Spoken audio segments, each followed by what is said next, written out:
하고 계십니다. 모두 큰 박수로 맞이해 주시기 바랍니다.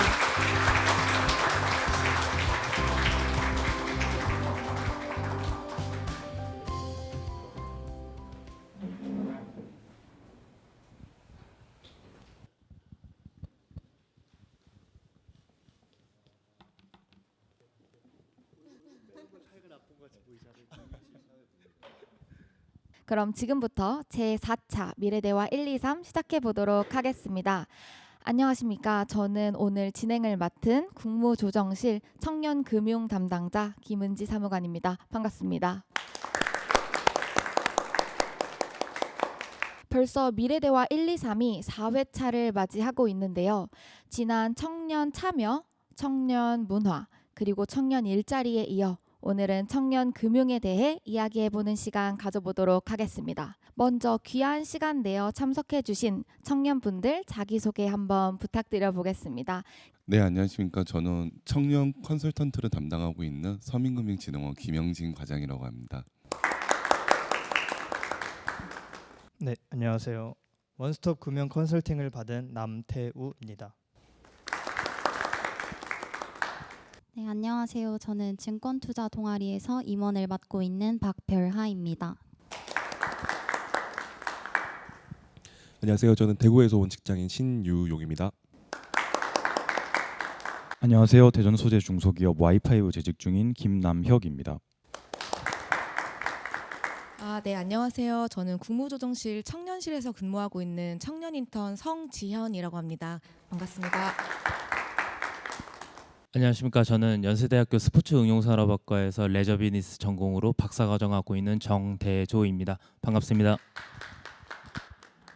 안녕하세요. 저는 학자금 대출과 생활비 대출을 받은 대학생 이하은이라고 합니다. 반갑습니다. 네, 안녕하세요. 저는 현재 새마을금고에 재직 중인 윤예나라고 합니다. 반갑습니다. 안녕하세요. 저는 장병내일 준비 적금을 지원받은 20대 청년 박승민입니다. 네, 안녕하세요. 저는 2023년 1기 청년내일저축계좌 가입자 김리아입니다. 반갑습니다.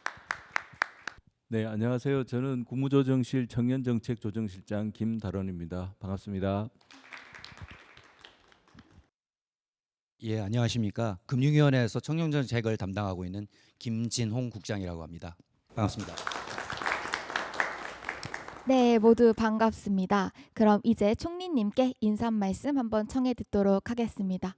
반갑습니다. 아침에 이렇게 뵈니까 좋습니다. 제가 사실 지금 여기 오기 직전에 어디를 갔다 왔냐면은 대전역 앞에 이렇게 가면은 성심당 있잖아요. 유명한. 그 성심당 뒷골목부터 시작해서 이 일종의 빵집 거리라고 할 수 있는 거기를 아침에 지금 쭉 돌았어요. 커피숍도 있고 푸딩 전문도 있고 찹쌀떡, 거기 영춘모찌라고 하고 전문도 있고 케이크 전문도 있고 짧은 시간이지만은 다 만나고 그분들을 뵙고 아주 의미 있는 시간이었습니다. 한 10여 년 정도의 그 창업 이후의 어려운 과정들을 거의 이겨내셨고 물론 더 어려움을 겪으신 분들도 계시겠지만은 거기서는 다 이제 그걸 이겨내신 분들이고 비교적 다 젊은 분들이고 전통적인 업종 영역인데 다 혁신적인 노력을 해서 그 지역 자체가 일종의 또 문화적 어떤 그런 거리 이렇게 되면서 오면서 이게 이런 부분에 대해서 정부도 함께 중앙과 지방이 함께 하면서 도울 수 있는 길을 더 찾아봐야 되겠다 이런 얘기를 했습니다. 얼마 전에는 농림부 장관님하고 같이 서울의 그 성균관대학에 가서 1,000원의 아침밥, 제가 당에 있을 때, 국회에 있을 때 1,000원의 아침밥 정책을 전국으로 확산시키는 일을 해봤는데 같이 아침 먹고 학생들하고 대화하고 그런 시간도 가졌었습니다. 그러니까 그 아침밥 얘기도 하고 임대료 내는 거 어려운 얘기도 하고 등등 이제 그랬습니다. 저희가 이제 오늘 모임도 제목은 미래 대화 1, 2, 3 이렇게 되어 있는데 제가 총리가 된 이후에 그 전부터 대통령님하고 나눴던 얘기 중에 하나가 우리가 새 정부가 여러 일을 하는 데 있어서 과거와 큰 차이가 있다면은 다양한 사회의 집단들과 대화를 하면서 그걸 정책에 반영하자 이런 얘기를 했는데 그 중에서도 제일 중요한 부분이 사실은 과거 이제 저희들 같은 세대에 비해서 많은 어려움을 겪고 있는 청년 세대 1, 2, 3이라고 한 게 10대, 20대, 30대를 뜻하는 거거든요. 그 부분과의 대화와 정책의 반영 노력을 더 좀 높이자 이런 얘기를 했었습니다. 이제 그런 일환으로 저희가 조금이라도 그런 대화를 시도해 보자고 해서 이 토론을 청리시에서 제가 함께하는 프로그램은 청년들과만 집중해서 쭉 이렇게 해오고 있습니다. 일자리도 해보고 문화도 해보고 등등 하는데 오늘이 이제 아까 사회자께서 말씀 주신 것처럼 청년 금융 쉽게 말하면 당장 이게 돈을 어떻게 하고 당장 돈이 또 융통을 어떻게 하고 뭐 이런 등등의 문제를 좀 논의하는 그런 자리를 만들었습니다. 제가 정확한 숫자인지 모르겠는데 우리 금융위에서 나와 계신데 청년들 우리 지금 전체 평균 빚이 그러니까 사회에 들어갈 사회생활 학교 마치고 사회에 들어갈 때 빚이 평균 한 1,500, 600만 정도씩 진짜 안고 들어간다는 거 아니에요. 이게 참 저도 그게 많다고는 알고 있었는데 그 숫자를 보고서는 굉장히 충격이었어요, 사실. 이게 뭐 학교 졸업할 때 그 학자금 대출 받은 것부터 시작해서 딱 취업에 들어가는 순간부터 갖는 부담이 그렇게 크다는 것이 더구나 이제 지금 직장만도 어려운 이런 상황에서 그래서 오늘은 그런 등등에 대해서 여러 입장에 계신 분들의 말씀을 듣고 해결할 수 있는 방안을 좀 찾자 해서 만든 자리입니다. 오늘 이렇게 편안하게 말씀 주시고 또 그 전문가들도 계시니까 같이 상의하고 저도 말씀 듣다가 요건 요렇게 좀 풀어보자 하는 그런 것들을 함께 지혜를 모을 수 있는 자리가 됐으면 좋겠습니다.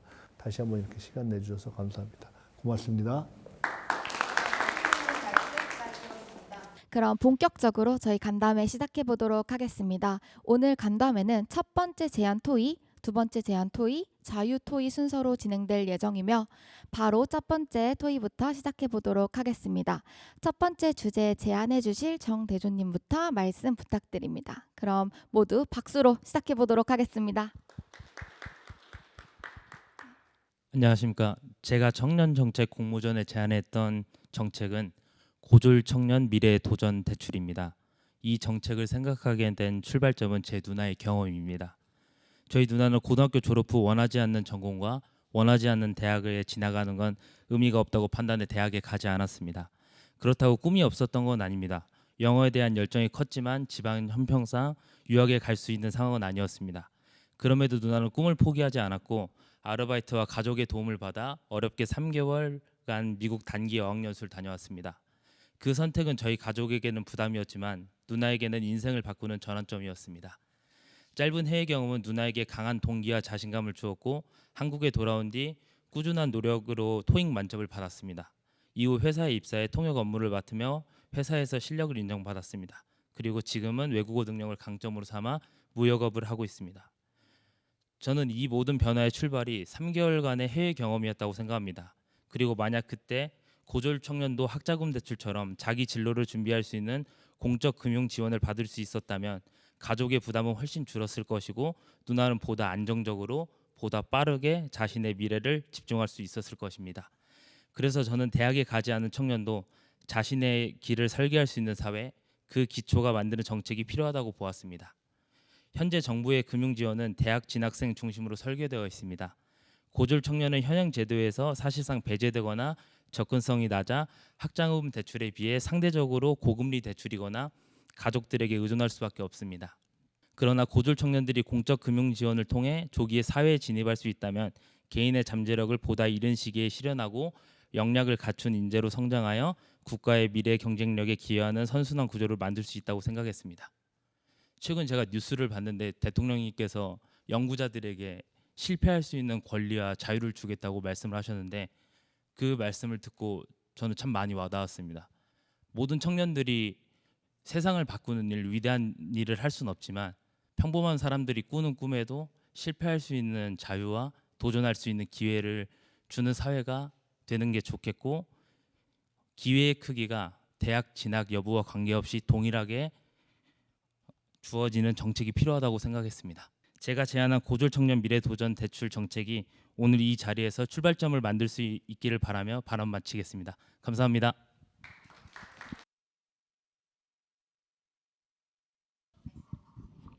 안녕하세요. 저는 현재 대학교 3학년까지 재학하고 휴학 중이고 실제로 학자금 대출과 생활비 대출을 받은 학생입니다. 저는 학업을 이어가는 과정에서 이제 처음에 등록금과 생활비에 대한 부담이 있었는데요.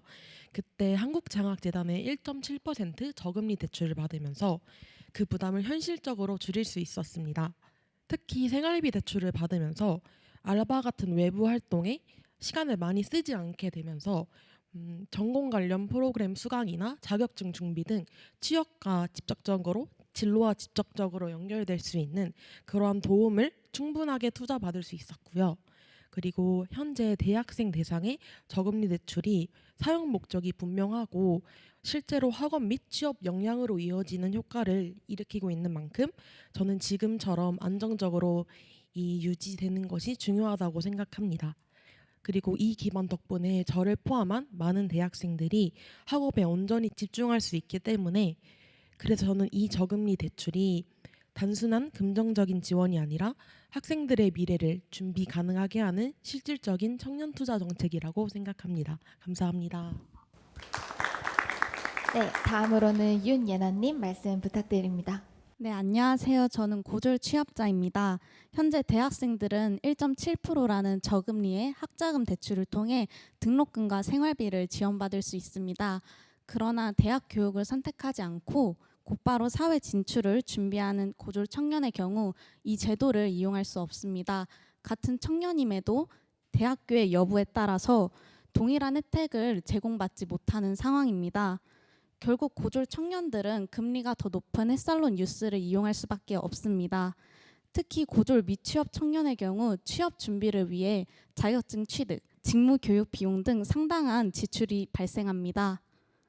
하지만 저금리 대출마저 어렵고 취업 후 상환이 가능한 학자금 대출과는 달리 일반 대출 구조이기 때문에 미취업 상태에서는 경제적으로 부담감이 존재합니다. 저는 고졸 청년 역시 사회의 구성원으로서 자립을 준비해야 된다고 생각합니다. 따라서 고졸 청년에게도 안정적인 저금리 대출이 제공될 수 있도록 제도 개편이 필요하다고 생각합니다. 감사합니다. 네, 첫 번째 제안 관련해서 금융위원회 금융소비자국장님 답변 먼저 한번 들어보도록 하겠습니다. 지적해 주신 제안사항 잘 들었습니다. 지금 우리나라의 대학생들을 위한 그 대출로는 장학금 대출, 한국장학재단에서 지원하고 있는 장학금 대출 실등록금과 그다음에 한 학기당 200만 원씩 해서 최대 1년 400만 원까지의 생활비 대출 수혜하신 분도 계신데요.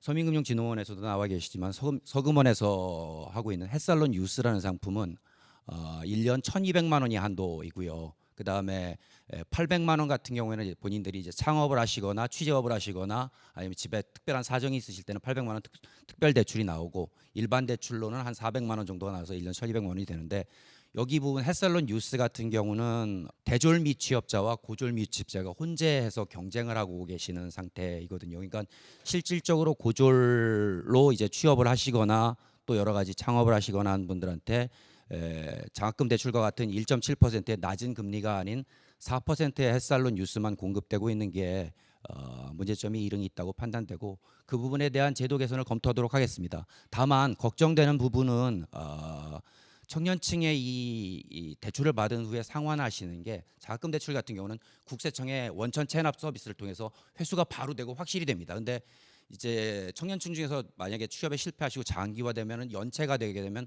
정부가 대신 갚아주는 비율이 햇살론 뉴스 같은 경우에 지금 한 4% 되니까 100명이면 14분은 못 갚으시는, 그러니까 경기가 다시 활성화되면서 취업도 잘 되시면서 창업도 잘 되셔야 되거든요. 그래서 상환을 성실하게 하시고 본인도 성공하시고 그다음 그 자금이 다시 회수돼서 뒤에 나오시는 또 다른 청년한테도 지속적으로 공급이 돼야 이게 안정적으로 공급될 수 있거든요. 그 부분을 유념해서 저희들이 잘 고졸자 미취업분들한테도 같은 조건에 동등한 거의 비슷한 조건에 2차 보전이 되든 자금 공급이 이루어지도록 설계를 해보겠다는 말씀을 드리겠습니다. 네, 추가로 저희 국무조정실 청년실장님도 한 말씀 부탁드립니다. 최근에 대통령께서도 잔인한 금융을 이야기하셨어요. 그래서 왜 이렇게 서민들에게는 금융이 잔인한가, 너무 고금리다 그렇게 지적을 하셨고, 그래서 금융위에서도 지난주인가요? 그 햇살론, 일반 햇살론의 금리를 15.9%에서 12.9%로 3%포인트 낮춘다고 이렇게 발표도 했습니다. 이런 보면은 그만큼 서민들이 이제 좋은 일자리를 가지고 이렇게 쉽게 말해서 큰 돈을 벌 수가 없기 때문에 연체율이 높을 수밖에 없고, 그래서 이제 자본주의 논리로 보면은 금리가 높을 수밖에 없는 건 또 이해는 되지만, 또 뭐 아시는지 모르겠지만 그 저 방글라데시의 유누스 같은 사람은 그 마이크로 크레딧 그라민 은행을 만들어서 노벨 경제학상까지 받았습니다. 그건 서민들이 단돈 그 뭐 대나무인가 뭐 만들 때 27달러인가 없어가지고 사채를 끌어다가 큰 빚을 지는 걸 보고 자기가 이제 보증을 섰는데 나중엔 5명이 연대 보증을 섰죠. 그래서 사람들이 다 실패할 것이라고 했는데 그 연체율이 2%도 안 됐습니다. 98%의 서민들이 갚았고 했거든요. 그래서 그런 것들까지는 못하더라도 저는 개인적으로 청년들이 굉장히 스타트할 때 힘들고 하니까 그라민 은행처럼 아예 무이자 대출을 하면 좋겠지만, 그거는 또 이상적이고 또 실제로 무이자 하다 보면 또 이게 연체 같은 것들이 있을 수도 있으니까. 하지만 이제 대학생에게 학자금 대출 중에서 등록금 말고 생활비 대출까지 준다는 이유는, 빌려주는 것은 그만큼 취직을 못하기 때문이기 때문에 고졸 미취업 청년에 대해서도 좀 그런 필요가 있지 않느냐. 그래서 1.7% 수준으로 금융위에서 적극 검토하신다니까 굉장히 좋을 것 같습니다. 쉽게 말해서 대학생은 1.7%로 대출 받을 수 있고, 지금 고졸 미취업 상태에서는 가장 좋은 조건을 해도 5%여야 된다. 지금 그 얘기잖아요. 이 상태가 옳으냐, 이 상태를 그대로 두는 게 좋으냐, 방향을 어떻게 하는 게 좋으냐라는 문제 제기를 해주셨는데, 저는 아까 우리 정대조님 말씀이 굉장히 와닿았어요. 아주 설득력 있는 말씀이었던 것 같고, 그 말씀을 들으면 다들 굉장히 공감할 것 같습니다. 그 문제를 바라보는 원칙에 있어서는 대부분 방향에 대해서는 공감대가 딱 나올 것 같아요. 현재의 상황은 맞지 않다라는 데는 다 공감할 것 같아요. 이것이 같아지거나 최소한 좁혀져야 된다라는 생각을 할 것 같습니다. 논리도 분명한 것 같아요. 논거도.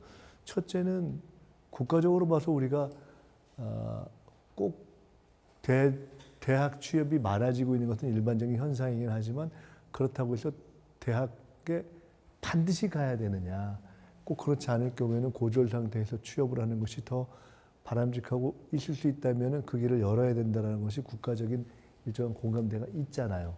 또 독일 등 그런 해외에 그런 사례가 있기 때문에. 그러면 고졸 취업을 할 수 있다면 권장하고 그 길을 열어줘야 된다는 점이 있다는 점이 첫째가 있고, 두 번째로는 같은 연령대에서 고졸이냐 대학 재학이냐에 따라서 이 불평등을 준다는 것도 맞지 않는 것 같고, 그 두 번째로. 세 번째로는 상환을 하는 데 있어서 어차피 취업이 되면서 상환을 시작한다는 전제가 있는 거잖아요. 그럼 그 전제를 어떻게 잘 현실화할 것이냐라는 점에서 보면 그 세 가지 다의 관점에서 볼 때 이 문제는 1.7대 5가 맞느냐 하는 거에 대해서는 시정해야 된다라는 거에 대해서 답이 딱 나오는 것 같습니다. 그래서 저는 그렇게 하는 것이 좋다고 일단은 보고요. 좁혀가야 된다는, 아마 두 가지 문제가 있겠죠. 실제로 그러면 연체 같은 문제가 생기면 어떻게 할 거냐. 그다음에 어느 정도로 그 차이를 좁혀갈 것이냐. 그다음에 그 1.7%가 가능한 거는 일정한 재원을 별도로 지금 만들어 놓고 있기 때문에 그런데, 그렇지 않은 그 문제를 어떻게 해결할 것이냐가 있는데, 그에 대해서 다 저는 답을 찾는 것은 국가의 몫이라고 봅니다. 어쨌든 속도와 단계는 어떻게 되든 간에 좁혀가는 것이 좋고, 재원도 방법을 찾는 것이 좋다고 보고요. 그래서 아주 좋은 말씀이어서 금융위에서도 적극적으로 검토하신다고 했으니까 이건 방향을 딱 정하자고요. 이거는 그렇게 좁혀간다 하는 것으로 하고, 오늘 주신 말씀을 계기로 해서 금융위에서도 적극적인 답을 찾도록 노력하고 제가 특별히 챙기겠습니다. 이거는 필요하다면은 이런 문제에 대해서 일반적으로 이 서민이라든가 약자에 대한 금리가 더 우대돼야 되는 것이 아니냐라는 생각을, 아마 많이들 보셨겠지만 심지어 국무회의 등에서 대통령이 여러 번 말씀하시잖아요. 제가 대통령 뵐 때도 이 아주 구체적인 사례를 놓고 한번 얘기를 해서 이 사안을 구체적으로 풀어가야 되지 않겠습니까? 라고 말씀드리고 이거 같이 챙겨가도록 하겠습니다. 고맙습니다. 네. 그럼 이제 두 번째 제안으로 넘어가 보도록 하겠습니다. 두 번째 주제에 대해 제안해 주실 성지연님 말씀 부탁드립니다. 네. 먼저 많은 청년분들이 함께하는 이 자리에 저도 함께할 수 있게 돼서 감사하다는 말씀 전하고 싶습니다. 제가 청년 금융 관련 정책 연구를 하는 과정에서 가장 중요하다고 생각했던 점은 청년 미래 적금이 어떤 방식으로 설계되어야 실제 청년들에게 체감되는 제도가 될 수 있을까 하는 점이었습니다. 기존의 청년 도약계좌의 경우는 청년 자산 형성에 물론 의미가 있는 제도였지만 실제 현장에서 드러난 한계가 많았습니다. 먼저 그 만기 구조가 5년으로 고정되어 있어 유지가 어려운 경우가 많았고, 매칭률 구조가 구간별로 달라 조건이 조금만 달라져도 그 지원을 받지 못하는 경우가 생기기도 했습니다. 이러한 한계를 보완하여 나온 것이 바로 청년 미래 적금입니다. 청년 미래 적금인 경우 청년 도약 계좌에 비해 월 납입 부담이 70만 원에서 50만 원으로 줄어들었고, 만기도 5년에서 3년으로 축소되었으며 매칭률도 확대되는 등 실제 청년에게 좀 더 도움이 되는 방향으로 설계되었습니다. 하지만 이러한 정책 설계 과정에서 청년들의 의견이 반영되지 않는다면 이 제도 또한 다양한 한계가 생길 수 있다고 생각합니다. 만기나 매칭률과 같은 세부 설계 요소에서 청년들의 의견을 반영하여 이것들이 세밀하게 조정될 때 비로소 이 정책이 실질적으로 효과를 가질 수 있다고 생각합니다. 결국 청년 미래 적금은 그저 좋아 보이는 제도가 아니라 청년들의 실제 생활 패턴과 현실에 맞는 제도가 되어야 하며, 이를 위해선 정책 설계 초기부터 청년들의 경험과 의견을 적극적으로 반영해야 한다고 생각합니다. 오늘 이 자리가 그 역할을 하길 기대하면서 발언을 마무리하도록 하겠습니다. 감사합니다. 네, 제안 너무 잘 들었습니다. 죄송한 말씀인데 국무조정실이 총리실 같이 있는 거거든요. 국무조정실 청년 인턴 왜 이렇게 말씀을 잘하시나요? 고맙습니다. 다음으로는 김남영님 말씀 한번 부탁드립니다. 안녕하세요. 저는 현재 중소기업에 1년 정도 재직하고 있으면서 청년 도약계좌 가입 유지 중입니다. 청년 도약계좌에 아쉬운 부분이 있다면은 만기가 5년이라서 부담이 된다는 점인데요. 내년에 3년 만기인 청년 미래적금이 출시한다는 소식을 들어서 갈아탈 수 있으면은 갈아타려고 하고 있습니다. 네, 막상 찾아보니까 우대형은 중소기업 재직기간 6개월 이내로 가입 조건이 제한이 되어 있고, 일반형은 따져보니까 오히려 5년 만기더라도 청년 도약 계좌를 유지를 하면서 2년 더 이자나 비과세 혜택을 받는 게 나을 수도 있다라는 생각이 들더라고요. 그래서 신규 취업자에게 혜택을 줘서 중소기업 취업을 유도하는 부분에는 공감을 하지만, 재직기간 6개월 이내만 우대하는 것은 범위가 너무 좁고 현재 중소기업 재직하고 있는 대다수의 사람들이 대상이 아니게 되어서 형평성 측면에서도 좀 아쉬운 점도 있는 것 같습니다. 따라서 기존 재직자들에게도 공평하게 혜택이 돌아갈 수 있도록 우대형 가입 대상 확대 등을 좀 고려해 주셨으면 합니다. 감사합니다. 네, 다음으로는 신유용님 말씀 부탁드립니다. 안녕하세요. 저는 청년 도약 계좌를 8개월간 유지하고 있는 청년입니다.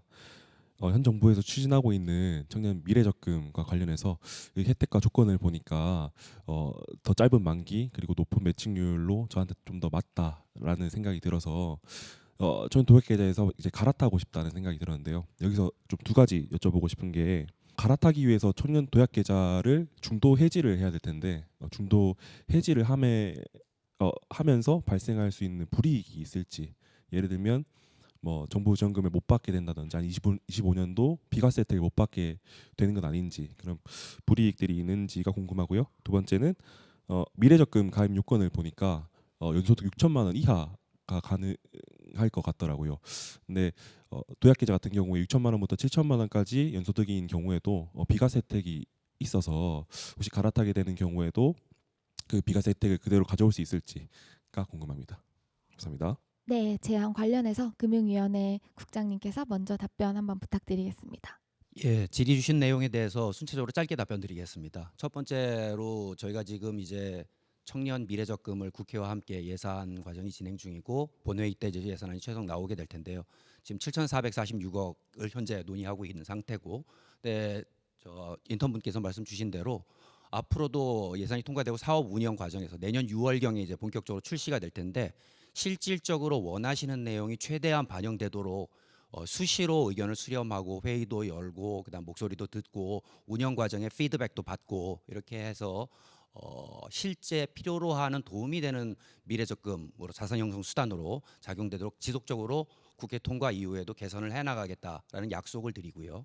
두 번째로 지적해 주셨던 우대형 같은 경우에 지금 이제 미래적금의 시안으로는 국회 통과가 아직 다 되진 않았습니다만은 일반형 같은 경우에 당초 6%의 정부 매칭 기여금을 주기로 돼 있다가 8%로 상향하는 것으로 되어 있고 우대형 같은 경우는 이제 12%의 정부의 매칭 기여금을 받도록 되어 있는데 근데 우대형의 자격 요건 중에 중소기업체에 취업한 지 6개월 이내인 분 이렇게 제약이 걸려 있습니다. 그러면 7개월 되신 분이나 3년 되신 분이나 이분들하고 형평 문제가 있기 때문에 국회 논의 과정에서 아직 통과가 확정되진 않았습니다만은 중소기업 전체 재직자 분들인 청년분들 34살 이하의 청년분들이 공의 우대형에 가입하실 수 있는 요건을 갖추시는 것으로 개선이 되어가고 있다. 그래서 그런 쪽으로 정부도 추진을 요건 확대를 추진하고 있다. 그리고 그렇게 될 가능성을 노력하겠다는 약속을 드리겠고요.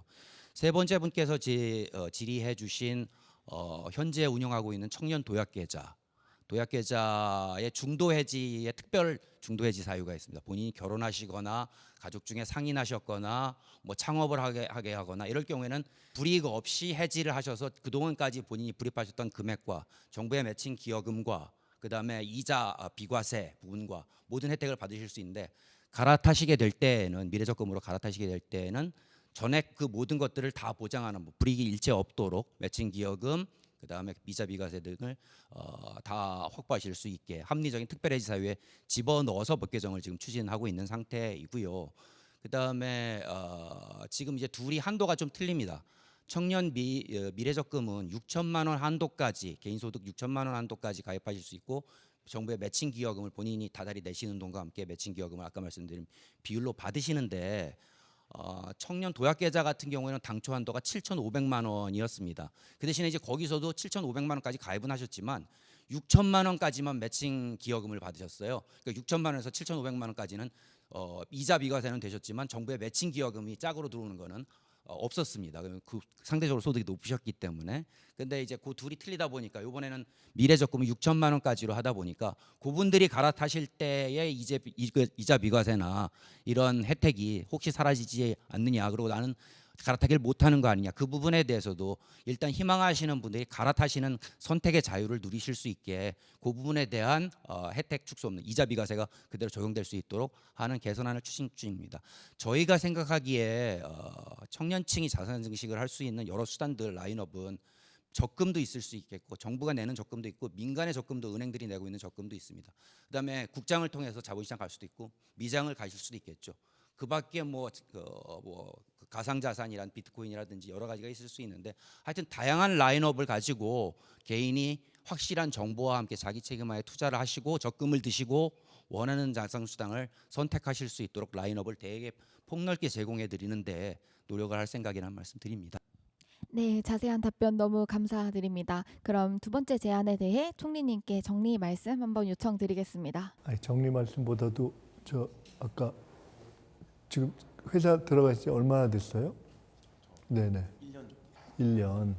근데 이제 6개월 이내에 한해서 조금 이제 일종의 혜택이 있다. 그 말씀은 중소기업으로 가도록 길을 열어주는 건 좋지만 이미 있는 분들한테 좀 차별적이다 그 말씀이잖아요. 그 또한 굉장히 공감이 되는 것 같고 충분히 정책적인 설득력이 있는 것 같습니다. 우리 금융위에서 여러 가지 현실적인 말씀 주셨는데요. 이 또한 큰 틀에서는 방향을 그렇게 잡고 넓혀가는 것이 좋겠다. 아까 구체적으로 이렇게 이러이러한 제도가 새롭게 설계됐을 때는 갈아타는 욕구가 있을 수 있잖아요. 저 오늘 아주 좋은 말씀이었고 그 또한 저희들이 아까 첫 번째 제안에서 말씀 주셨던 아직 미취업 상태와 현재의 대학 재학 상태의 차이를 좁혀가는 것은 방향을 확실하게 결론을 내는 것으로 그렇게 생각하고 저희들이 구체적으로 잡아가겠고요. 요 문제 그걸 1차로 하고 그건 뭐 거의 약속을 할게요. 그렇게 해서 저희가 방향을 풀어가도록 하고 지금 요 문제에 대해서도 구체적인 방향을 찾아가겠습니다. 아주 좋은 제안이었던 것 같습니다. 그럼 이제 자유토의로 넘어가 보도록 하겠습니다. 첫 번째 발언자이신 박승민님 말씀 한번 부탁드리겠습니다. 안녕하세요. 저는 24년 11월에 장병내일 준비 적금을 만기해지한 청년입니다. 이 적금은 은행 금리가 3% 수준인 지금 5%의 높은 금리 및 비과세 혜택을 받으면서 월 최대 55만 원을 적금할 수 있습니다.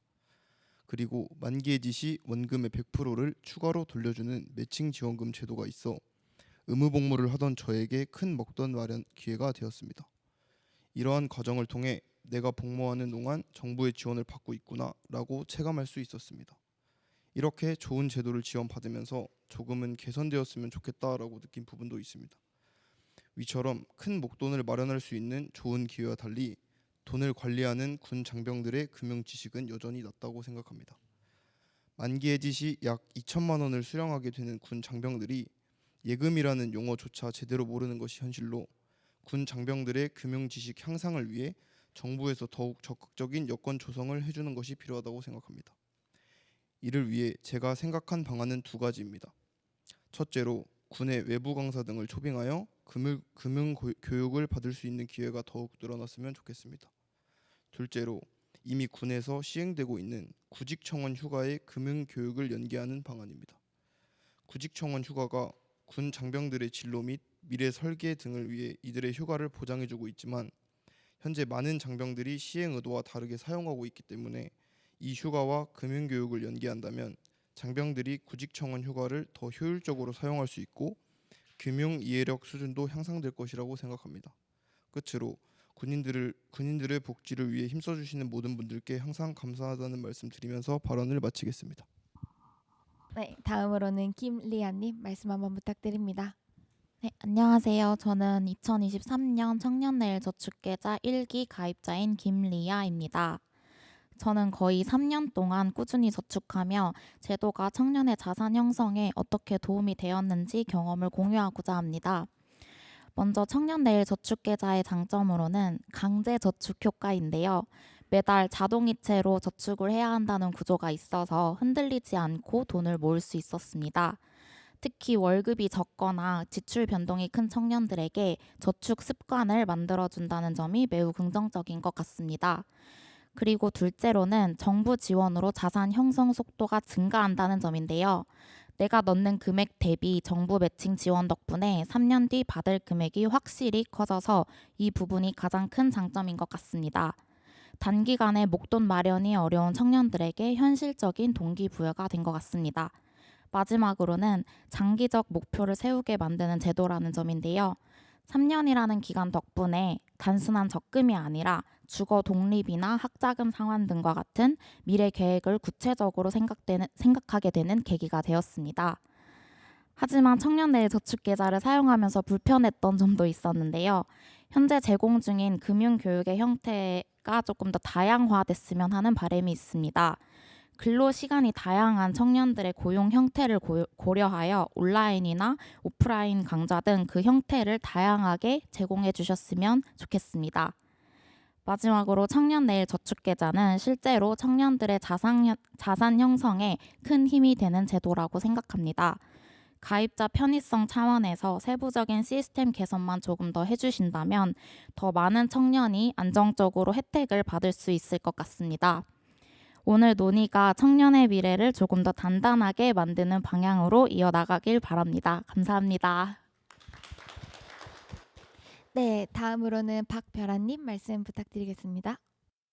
네, 안녕하세요. 저는 증권투자 동아리에서 임원으로 활동하고 있는 박별하입니다. 저희 동아리에는 약 400명의 학생들이 함께 활동을 해주고 있는데요. 제가 이 동아리를 운영을 하면서 한 가지 공통적으로 느낀 것이 있었습니다. 요새 대학생들이 투자를 많이 시작하는 추세인 것은 맞으나 단기적인 수익을 쫓는 매매에 계속 집중하다 보니까 위험을 추구하는 성향이 점점 더 높아진다는 점이었습니다. 이러한 상황이 계속해서 반복되게 되면 대학생들은 자신의 자산을 장기적으로 형성해 본 경험 없이 사회에 진출하게 된다고 생각했습니다. 정부에서는 이미 ISA 계좌, 청년 도약 계좌 등 청년들의 장기적인 자산 형성을 지원하는 좋은 취지의 제도들을 많이 마련해 놓은 것으로 알고 있습니다. 그러나 대부분의 대학생들은 이러한 제도가 존재한다는 사실은 인지하고 있으나 현실적으로 대학생들이 소득 상황 등을 고려해 보았을 때 이러한 제도의 대상자에 부합하는 경우는 거의 드뭅니다. 따라서 일상과 좀 동떨어져 있다고 느낄 수도 있기 때문에 이러한 제도가 어떤 것이고 어떻게 잘 활용할 수 있는지에 대해서는 자연스럽게 잘 모르게 되는 것 같습니다. 저는 제도의 대상을 대학생으로 완화해 달라고 말씀을 드리는 것이 아니라 이미 마련한 제도를 대학생 때부터 정확하게 이해하고 체감할 수 있도록 하는 것이 중요하다고 말씀을 드리고 싶었습니다. 초중고 금융교육은 확대되는 추세라고 생각이 드나 정작 사회에 진입하기 바로 직전 단계인 대학생들을 위해서는 이러한 제도나 혹은 자산 설계를 경험해 볼 기회가 현저히 적은 상황이라고 생각을 합니다. 대학생 단계에서부터 정확한 정보 제공을 해주고 개인 맞춤형 상담 프로그램 등을 더 보편화하고 확산하게 된다면 정부에서 마련할 정책들을 더 잘 활용할 수 있게 될 것이고 대학생들도 추후에 사회에 진입함과 동시에 자신의 자산을 더 안정적으로 운용할 수 있는 데 큰 도움이 될 것 같습니다. 네, 들어주셔서 감사합니다. 네, 다음으로는 남태우님 말씀 한번 부탁드립니다. 안녕하십니까. 올해 3월 원스톱 금융 컨설팅을 받은 남태우입니다. 청년 금융 정책에 발언할 기회를 주셔서 감사합니다.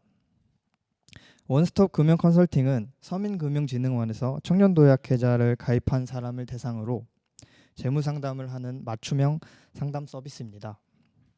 이를 통해 기초적인 재무 설계를 받아 기본적인 경제 생활을 확립하는 데 매우 큰 도움이 되었습니다.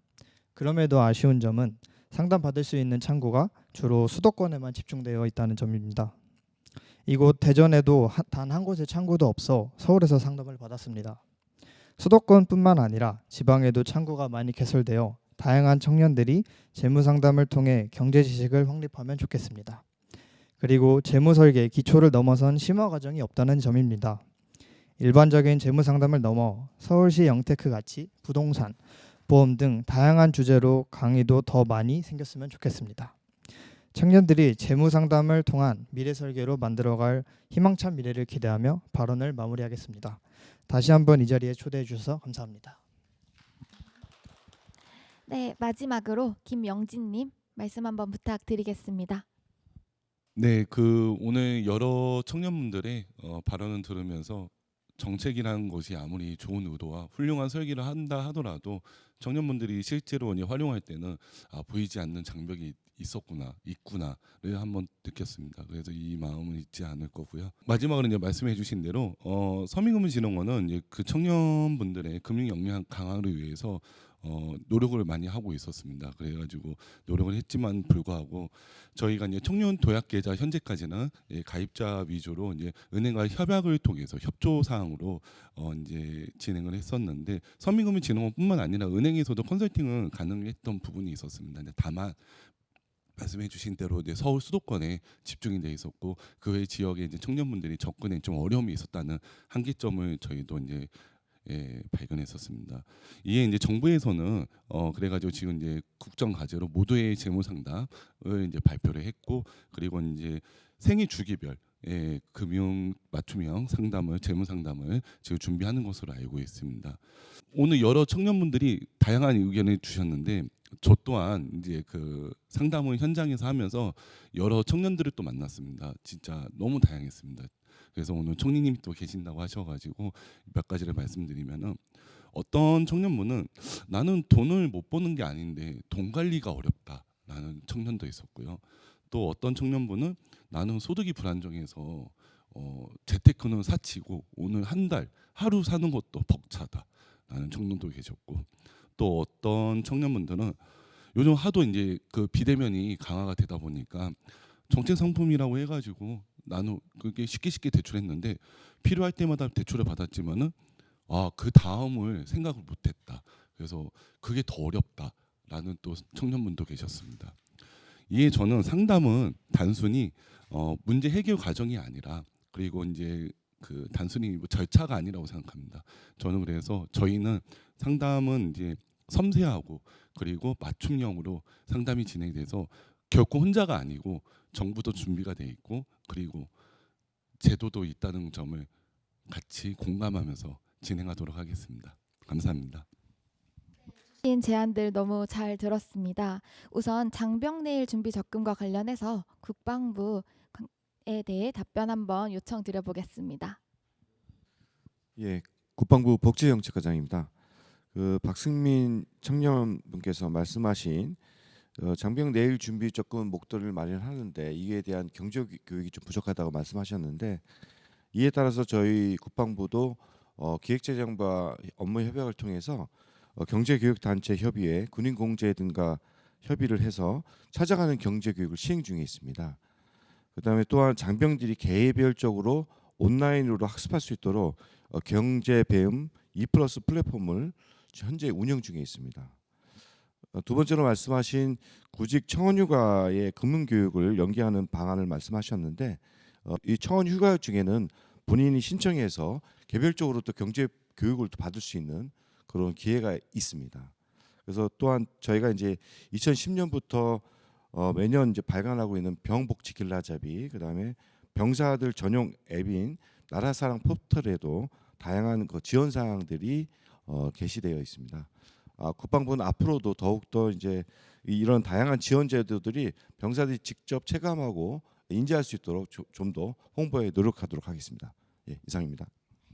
네, 감사합니다. 그럼 청년 내일저축계좌에 대해서 복지부의 답변도 한번 들어보도록 하겠습니다. 복지부에서는 이제 사회초년생들 위해서 청년 내일저축계좌라는 자산형성 지원 사업을 22년도부터 운영하고 있는데요. 리아님 말씀해주신 것처럼 청년 내일저축계좌에서도 만기 해지자들 그리고 가입자들을 대상으로 금융교육 올해부터 처음 제공하고 있습니다. 다만 이제 올해 처음 시작하다 보니 전국 광역자활센터를 통해서 저희가 제공하고 있지만 오프라인 특강 위주로 올해는 처음 운영을 해보았는데요. 리아님 말씀해주신 것처럼 청년분들 같은 경우에 파트타임 근무라든지 교대 근무라든지 사실 본인의 여가 시간이 주간 시간이 있는 경우도 있고 야간 시간이 계신 분들도 있어서 사실은 오프라인 특강을 범용적으로 참여하시긴 좀 어려웠을 것 같습니다. 그래서 26년도부터는 말씀해주신 것처럼 반영하여서 뭐 온라인 특강도 포함해서 뭐 비대면 상담, 온라인 특강, 오프라인 컨설팅 등 좀 다양한 형태와 다양한 내용으로 제공해서 청년분들의 접근성을 조금 더 개선할 수 있도록 노력하겠습니다. 감사합니다. 네, 감사합니다. 그럼 자유토의 관련해서 총리님께도 한 말씀 요청드려보겠습니다. 네, 제가 자유토론과 전체 오늘 대화를 일종의 조금 제가 뵈면서 함께하면서 느낀 바를 좀 정리해서 말씀드리겠습니다. 우선 오늘 아주 의미 있었습니다. 제가 이번 몇 번째 지금 오늘 4번째인가요? 하는데 아주 의미 있는 시간이었던 것 같습니다. 특별히 오늘 저희 국무조정실 내부의 청년실이 오늘 전체 이렇게 좋은 분들을 각각의 주제에 맞게 여러분들을 잘 모신 거에 대해서 특별히 오늘 좀 고생하셨다는 말씀 드리고 싶습니다. 감사 말씀 드리고 싶고요. 그 다음번에는 우리가 계속하게 되면 우리 총리실과 연관되어 있는 청년재단 있잖아요. 앞으로 청년재단 이사장과 사무총장은 필히 같이 동참을 시켰으면 좋겠습니다. 그리고 또 하나 든 생각은 저희 지금까지 참여했던 분들과 또 앞으로 다 각 다양한 분야에 해서 청년재단하고 함께 일종의 1, 2, 3 자문단 가칭 이걸 하나 만들어야 되겠다는 생각을 했어요. 정책자문단을 좀 크게 각 분야로 그래서 그냥 그런 형식만 보통 있는 그런 것이 아니고 그런 일종의 정책자문 여기 오늘 오셨던 분들도 평상시에 이런 제가 오늘 말씀을 들으면서 다 굉장히 진지하게 구체적인 생각들을 하시는 분이고 한번 우리가 같이 논의를 했기 때문에 그런 문제의식을 갖고 계속 서로 이렇게 정책적인 공유를 할 수 있을 것 같아요. 그분들께도 다 여쭤봐서 지금까지 한 분들 과거 문화도 그렇고 뭐 100명도 좋고 200명도 좋고 전국에 뭐 500명도 좋고 해서 1, 2, 3 자문단을 하나 꼭 좀 만들었으면 좋겠고요. 오늘 처음에 나눴던 주제도 아주 의미 있었고 두 번째도 그랬고 둘 다 반드시 실현해 가야 될 방향이라고 봅니다. 그리고 세 번째 주신 말씀 중에도 군에서 금융교육이라든가 또는 구직 교육 이런 부분 굉장히 의미 있는 것 같고 이게 실질화돼야 되겠다는 생각을 했어요. 우리가 흔히 군 내에서 가령 대통령도 그런 말씀하시면 군대에 있을 때 AI 예를 들어 교육할 수 있는 만큼 모두가 제일 잘 받게 하자 이런 얘기도 하잖아요. 이스라엘 같은 데는 군대가 최고의 대학이다 이런 얘기까지 하잖아요. 우리도 그런 방향을 하고 있는데 그중에 아주 실질적인 그런 교육을 거기는 뭐 고졸이냐 대학 재학이냐 대졸이냐 상관없이 다 하나로 있을 수 있는 부분이어서 여성은 여성대로 또 다른 영역이 있을 수도 있고 함께하는 영역도 있을 수 있는데 그런 교육을 강화해야 되겠다는 거 굉장히 좋은 말씀 같습니다. 그래서 국방부하고 이야기해서 그런 교육 영역을 좀 확대하고 금융 이외에도 있을 수 있을 것 같아요. 사실 제가 지금 드는 생각은 요새 전세 사기 있잖아요. 이게 전세 사기가 한 번도 저 부동산 가서 이거 안 해봐가지고 가서 사기 당하는 경우가 많거든요. 그러니까 사실 다 해야 되는 거예요. 이런 거를. 그래서 그런 교육을 강화해야 되겠다라는 생각 들었고요. 증권 투자 동아리에 소속한 우리 학생들 말씀 주셔서 금융교육도 그렇고 또 하나는 이 원스타 금융 컨설팅 말씀을 하시면서 지방에는 창구가 없다. 너무 미안했어요. 나 그 얘기 들으면서. 정말 반성이 많이 되는 대목인데 그게 무슨 대단한 정말 어려운 일이라고 반드시 그 창구가 이렇게 지방에 또 다 이렇게 골고루 혜택을 받을 수 있도록 하는 일은 즉각 이거는 반영해야 되겠다는 생각을 했습니다. 우리가 각 지역에서 지방에서 청년들이 여러 가지 활동을 할 수 있게 하는데 거창한 일들도 있지만 이건 그야말로 당장 해야 되는 일이라고 생각돼서 반드시 반영할 수 있도록 방법을 찾겠습니다. 오늘 다 그런 말씀을 다 좋았고요. 저희 노력하겠습니다.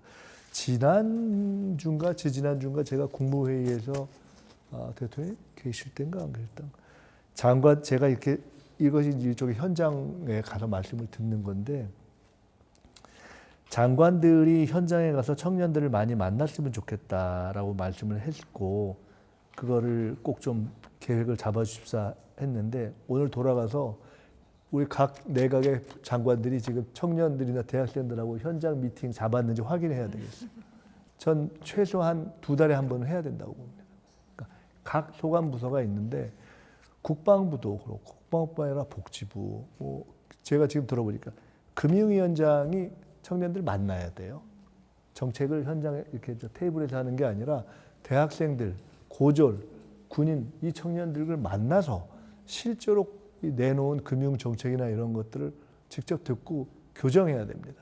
그래서 제가 오늘 굉장히 좋은 그 아이디어를 얻었고 그렇게 해서 우리 정부의 책임 있는 기관장들이 반드시 직접 현장에서 들음과 함께 또 하나는 제가 오늘 든 생각은 청년 정책 이 장관들 합동 회의를 만들어내겠습니다. 그래서 보니까 이거는 같이 점검해야 될 영역이 너무 많아요. 보니까 이런 금융 정책 하나만 봐도 금융, 교육 뭐 여러 가지 측면들이 있는 것 같아요. 그래서 지금까지는 우리 정부에서 청년 정책을 해도 조금 그냥 성의는 있지만 힘이 없어 보이거나 부분적으로 됐던 것 같은데 이것 자체가 실제로 국정에 굉장히 중요한 분야로서 정부의 각 부처가 대상으로 존재하는 청년들에 관련된 정책을 합동으로 논의해서 합동으로 정리해서 집행력을 갖는 그런 식으로 가야 되겠다라는 생각을 오늘 하게 됐습니다. 그렇게 추진해 가겠습니다. 하여간 오늘 저희가 한편으로는 좋은 말씀 많이 듣고 또 한편으로는 약간 자극도 되고 반성도 되고 그랬던 시간인 것 같습니다. 처음 시작할 때 말씀드렸는데 저도 사회생활 하면서 이거 빚지는 거요. 사람 이거 잡는 거예요. 이게 엄청나게 스트레스 받는 거잖아요.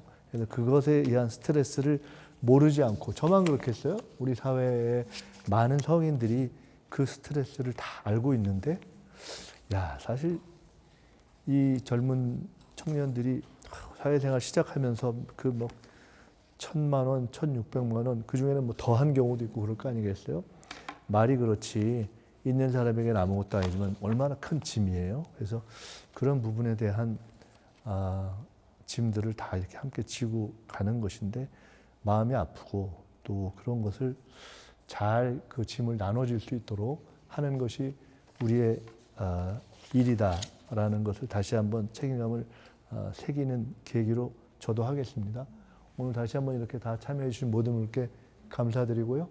앞으로 여기는 기왕 저도 오늘 말씀드리면서 그 생각 난 거니까 뭐 이름은 나중에 어떻게 하든지 간에 청년정책 자문단이 됐건 123 자문단이 됐건 다 하시는 것으로 여기서 그렇게 하시자고요.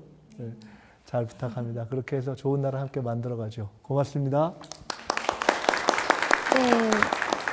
오늘 소중한 시간 내어주시고 또 좋은 의견들 많이 나눠주셔서 정말 감사합니다. 이것으로 제4차 미래대화 1, 2, 3 마무리하도록 하겠습니다. 감사합니다.